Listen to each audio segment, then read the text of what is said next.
पूज्य विप्र वेद विहीना, शुद्ध नहीं गुण कला प्रवीणा।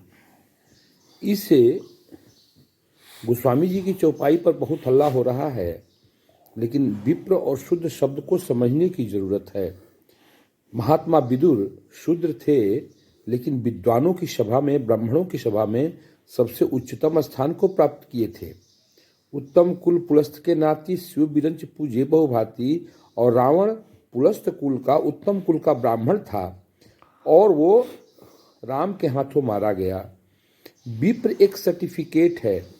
जैसे आज की तारीख में कोई डॉक्टर अगर बन जाए, चाहे वो किसी भी जात धर्म का हो, उसी को ऑपरेशन का अधिकार है।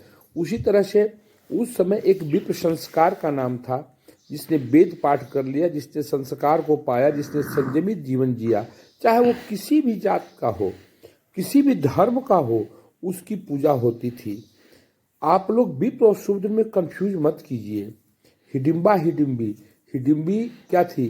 राक्षस कुल की थी, फिर भी उसको भीम ने अपना लिया। विश्वामित्र क्षत्रिय थे, लेकिन वो ब्रह्म ऋषि कहलाए। तो क्षत्रिय से ब्रह्म ऋषि ऐसे हुए, अपने कारनामों से हुए, अपने कार्यों से हुए। इस तरह से अगर कोई किसी भी जात का हो, लेकिन उसका वर्ण बदलता था कब? जब उसके संस्कार बदल जाते थे। महात्मा विदुर पूजे गए, रावण मारा गया, और ताड़का सुबाहु ये सब क्या थे? ये सब के सब विप्र थे। ताड़का सुबाहु ये सब विप्र थे। रावण के भ्राता क्या थे? सब के सब विप्र थे, लेकिन वो मारे गए क्योंकि उन लोगों ने आचरण शूद्रों का बना रखा था। इसलिए इसमें कंफ्यूज होने की जरूरत नहीं है। कोई दूसरी जात का हो और वो वेद पाठी है, संस्कारवान है, तो वो पूज्यमान है।